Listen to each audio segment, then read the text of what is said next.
Comment utiliser Rarity Tools afin d'avoir les meilleures offres possibles sur OpenSea? Bienvenue à toi dans cette toute nouvelle vidéo. Aujourd'hui, on parle de NFT et plus précisément de Rarity Tools, un outil très pratique afin de pouvoir sniper 360 headshots les NFT qui t'intéressent. Du coup, comment ça fonctionne? À quoi ça ressemble? On y va tout de suite. Ici, du coup, tu as la page principale qui te permet de regarder, du coup, les dernières collections qui ont été ajoutées. Mais ça, ça nous intéresse pas. Non. Du coup, on va regarder une collection. On va prendre, pour exemple, une collection. Ça va être, sans surprise, The Dodge Pound. Non, vas-y, tu sais quoi, on va prendre une autre collection. Est-ce qu'il y a Galactic Gang? Mais oui, il y a Galactic Gang. On va prendre Galactic Gang pour l'exemple. Parce que j'adore Chris d'ailleurs, et il nous fait des super beaux dessins. Vraiment très professionnel. Du coup, à quoi ça ressemble Rarity Tools et surtout à quoi ça sert? L'idée de Rarity Tools, c'est tout simplement de mettre une note, une rareté derrière les NFT. C'est une note qui va être calculée, une note de rareté, qui va être calculée en fait en fonction de la rareté de chacun des traits de façon individuelle derrière le NFT. C'est-à-dire que plus le NFT va avoir de traits rares, plus le NFT va avoir un score de rareté élevé. Ici par exemple, tu peux voir les NFT du coup qui là sont classés par ordre de rareté. À savoir que ça va être le numéro là qui va dire l'ordre de rareté. Du coup celui-là ça va être un hashtag 1 pour dire c'est le NFT le plus rare, à rang égal avec tous les autres qui sont au rang hashtag 1. Puis après on a le 11e, le 12e, le 13e, le 14e, le 15e, le 16e, classés du coup par ordre de rareté en fonction des différents traits qu'ils vont avoir. Évidemment plus ils sont rares en général plus ils se ressemblent, parce que c'est très souvent les mêmes traits en fait qui vont être plus ou moins rares. Je t'invite à regarder sur différentes collections histoire de te faire ta petite idée et de voir à quoi ça peut ressembler en fonction des différents traits et des différentes collections. Ça c'est la façon la plus simple en fait de lister directement sur Rarity Tools, c'est celle de base. Maintenant évidemment nous on va pas s'arrêter là, on a envie d'exploiter l'outil de la façon la plus intéressante possible. Et ça renvoie, juste fun fact, ça renvoie directement sur OpenSea, il suffit tout simplement de faire un clic droit dessus, enfin de cliquer même, ça renvoie directement sur OpenSea si tu fais un clic droit sur le lien. Du coup ici tu peux voir le NFT directement sur OpenSea. Tu remarqueras aussi qu'ici il y a directement des chiffres, par exemple ici, c'est pour te dire que le NFT là est actuellement en vente, là maintenant tout de suite, au prix de 40 Ethers. Attention, parfois c'est pas tout de suite tout le temps à jour, du coup parfois c'est rare, mais ça arrive que le prix ne soit plus à jour ou du coup que le NFT a été vendu. La chose la plus intéressante déjà du coup ça va être que tu vas avoir ce petit ranking qui peut être très pratique. En plus de ça tu vas pouvoir filtrer. Et ça, c'est génial. Par exemple, si tu as envie d'acheter tous les NFT qui sont entre 10 et 40 Ethers, très bien, tu appliques et on va filtrer. Du coup, maintenant, tous les NFT entre 10 et 40 Ethers, ils vont apparaître là. En plus de les ranker directement par rareté. Je sais pas, par exemple, tu as un budget de 2 Ethers, du coup, tu mets entre 0 et 2. Nickel. Et tu vas regarder, du coup, pour avoir le NFT le plus rare dans cet ordre de grandeur là. Du coup ici, pour un Ether, tu peux avoir un NFT qui a une rareté 135 sur les 5555. Maintenant si on augmente un petit peu le range, est-ce qu'on peut avoir? Ouais, on peut avoir un 135, du coup c'est celui de tout à l'heure. On peut avoir un 73 pour 2,77 Ethereum. Du coup, là tu te rends bien compte que à ce prix là, celui-là est assez intéressant parce que si on regarde du coup le top 135 sans les filtres là, tiens, on va aller voir, de toute façon il suffit d'aller 3 pages plus loin, tu vas regarder que les autres NFT de cette collection là du coup qui sont à ce niveau-là de rareté, en fait, vont être pricés beaucoup plus élevés. Par exemple, celui-là, il va être à 4 Ethers, 3 Ethers, non, beaucoup plus, même si c'est pas forcément raisonnable. Ils sont quasiment tous environ à 4 Ethers, ceux qui sont à ce niveau-là de rareté. Comme tu peux le voir là maintenant, tout de suite. Du coup, si on va au suivant, 4e page, exactement pareil, tu vois, 10 Ethers. Là, t'en as un autre qui pourrait être sympathique à 0,95. Voilà.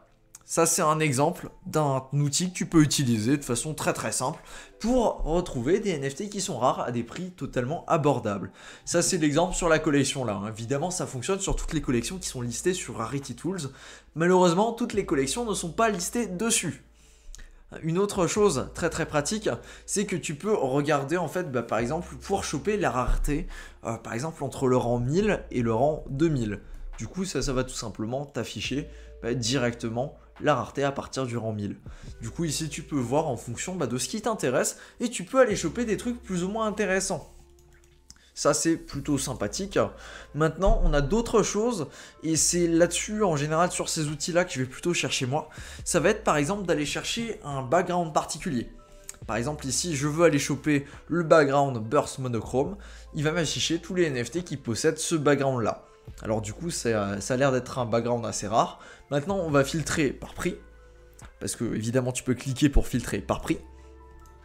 Et là, tu peux voir que le moins cher pour ce background-là va être à 1,7 Ether.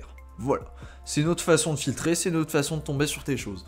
Je préfère ce système-là par rapport à OpenSea qui permet exactement de faire la même chose. Il suffit d'aller du coup sur la collection. Mais je préfère largement l'interface qui est beaucoup plus facile à utiliser.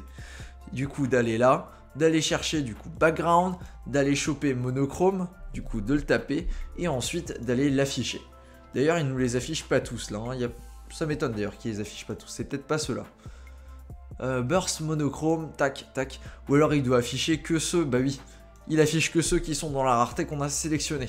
Tac, tac. On applique, on enlève le filtre, et voilà, c'est beaucoup plus clair. Le moins cher est du coup à 0,44 Ether si tu veux avoir le fond là.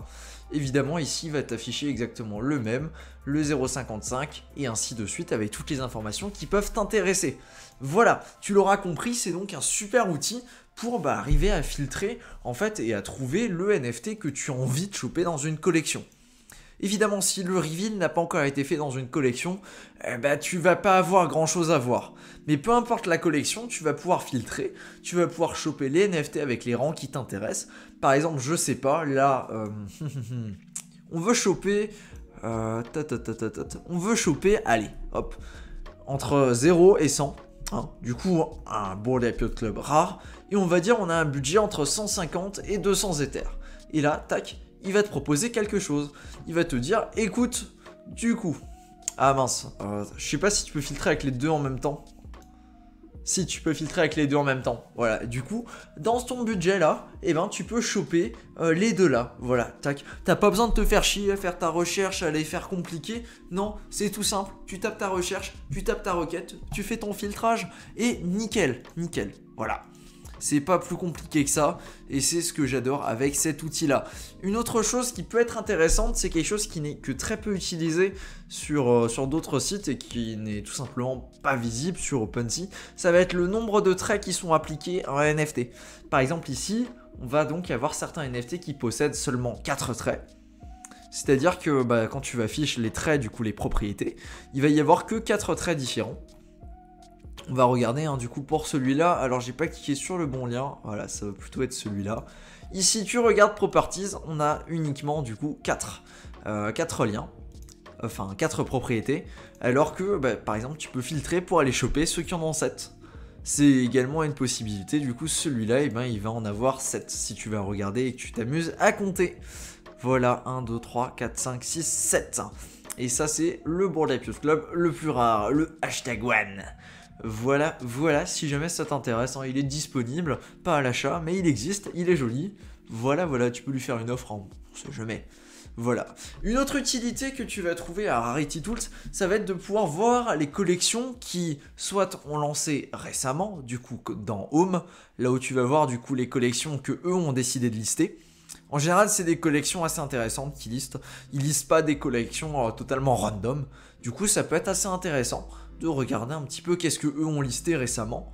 Par exemple ici tu peux voir qu'ils ont listé du coup la collection là et tu peux t'amuser à trier en fonction de la rareté, en fonction du prix, en fonction de ce que tu as envie d'utiliser évidemment, et ça c'est tout simplement utilisable facilement. Voilà, c'est ce que j'aime beaucoup. Ah tiens, sympa, j'aime bien le dessin. Voilà, ça c'est une autre utilité, mais ce qui va surtout t'intéresser je pense, ça va être d'avoir accès du coup à l'onglet Upcoming. L'onglet Upcoming qui te permet en fait d'avoir une liste des prochains projets qui vont lancer ou alors qui ont lancé très récemment.